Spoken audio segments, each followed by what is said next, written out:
Development এবং conservation দুটোই দরকার, কারণ এক চাকার গাড়ি কখনো দূরে যেতে পারে না।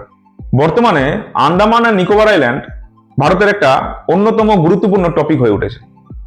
বিশেষ করে great Nicobar mega infrastructure project নিয়ে দেশ জুড়ে আলোচনা চলছে। ভারত সরকার এই দ্বীপে একটি হিউজ ডেভেলপমেন্ট প্রজেক্ট গড়ে তুলতে চাইছে, যার মধ্যে রয়েছে international transshipment port, greenfield airport, townshipment, tourism infrastructure এবং ডিফেন্স ফেসিলিটিস। এই প্রজেক্ট একদিকে যেমন ইন্ডিয়াকে স্ট্র্যাটেজিক এবং ইকোনমিক পাওয়ার বাড়াতে সাহায্য করবে, ঠিক তেমনি অন্যদিকে পরিবেশ ও আদিবাসী জনগোষ্ঠীর উপর এর প্রভাব নিয়ে সিরিয়াস কনসার্ন তৈরি হয়ে উঠেছে। এই আন্দামান আর নিকোবর আইল্যান্ডের সব থেকে ইম্পর্টেন্ট ম্যাটার করছে স্ট্র্যাটেজিক লোকেশন। এই আন্দামান নিকোবর আইল্যান্ডটি বিশ্বের অন্যতম ব্যস্ত সমুদ্রপথ মালাক্কা স্ট্রেট এর খুব কাছাকাছি অবস্থিত। এই রুট দিয়ে চায়না, জাপান, সাউথ কোরিয়া সহ বহু দেশ অয়েল সাপ্লাই এবং ইন্টারন্যাশনাল ট্রেড পরিচালিত করে। তাই এই অঞ্চলে শক্তিশালী প্রেজেন্স থাকা ইন্ডিয়ার জন্য অত্যন্ত গুরুত্বপূর্ণ। ঠিক এই কারণে আন্দামান এবং নিকোবর আইল্যান্ডের গুরুত্ব রিসেন্টলি খুব বেড়েছে। সব থেকে ইন্টারেস্টিং ম্যাটার এটাই যে এই আন্দামান আর নিকোবর আইল্যান্ডে ইন্ডিয়ার ট্রাই সার্ভিস কমান্ড প্রেজেন্ট রয়েছে, যেখানে আর্মি, নেভি এবং এয়ারফোর্স একসাথে কাজ করে। এটি ইন্ডিয়ার ডিফেন্স সিস্টেমের জন্য অত্যন্ত গুরুত্বপূর্ণ। বিশেষ করে ইন্ডিয়ান ওশেন রিজনে চাইনিজ নাভাল মুভমেন্ট মনিটর করবার জন্য ইন্ডিয়ার ফেসিলিটি বাড়বে। এই প্রজেক্টের আরেকটি বড় সুবিধা হলো ইকোনমিক ডেভেলপমেন্ট। বর্তমানে ইন্ডিয়া এর অনেক কার্গো শিপ সিঙ্গাপুর থেকে বা কলম্বো পোর্ট থেকে ব্যবহার করে, কিন্তু গ্রেট নিকোবরে যদি ওয়ার্ল্ড ক্লাস ট্রান্সশিপমেন্ট পোর্ট তৈরি হয়, তাহলে ইন্ডিয়া নিজেই একটি বড় মেরিটাইম ট্রেড হাব হয়ে উঠতে পারে। এর ফলে ফরেন ইনভেস্টমেন্ট বাড়বে, ইন্টারন্যাশনাল ট্রেড বৃদ্ধি পাবে এবং এই দেশের ইকোনমি শক্তিশালী হবে।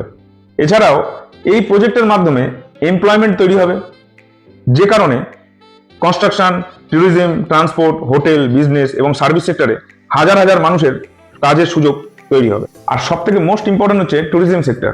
ট্যুরিজম সেক্টর ডেভেলপ তো হবেই, কারণ এই আন্দামান নিকোবর আইল্যান্ড সবার কাছে একটা অ্যাট্রাকটিভ প্লেস।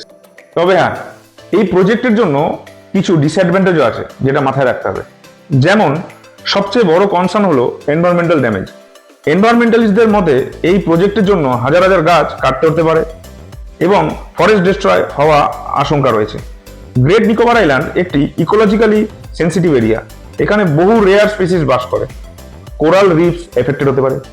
আবার কিছু রেয়ার স্পিসিস আছে যাদের এফেক্ট হওয়ার সম্ভাবনাটা বেশি, যেরকম ধরুন leatherback turtle, Nicobar megapode, marine ecosystem etcetera.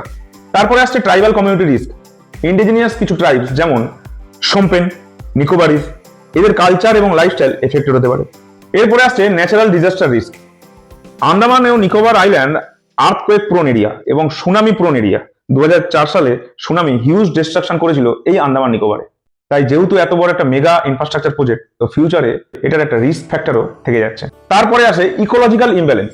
যেহেতু এক্সেসিভ ট্যুরিজম এবং আরবানাইজেশন হবে, তাই পলিউশন বাড়বে, ওয়াটার রিসোর্সের প্রেসার ইনক্রিজ হতে পারে এবং ন্যাচারাল ব্যালেন্স ডিস্টার্ব হতে পারে। তাই supporters will say project will make India strategically and economically stronger. কিন্তু ক্রিটিক্স বলবে development should not destroy ecology and tribal life. উন্নয়ন অবশ্যই প্রয়োজন, কিন্তু তা যেন পরিবেশ এবং আদিবাসী জনগোষ্ঠীর সুরক্ষার সঙ্গে সামঞ্জস্য রেখে করা হয়। Development is not measured by the roads we build, but by the future that we preserve. A nation grows stronger when infrastructure and nature grow together. Grow the economy, but not the environmental debt. Development builds the future. Conservation protect it.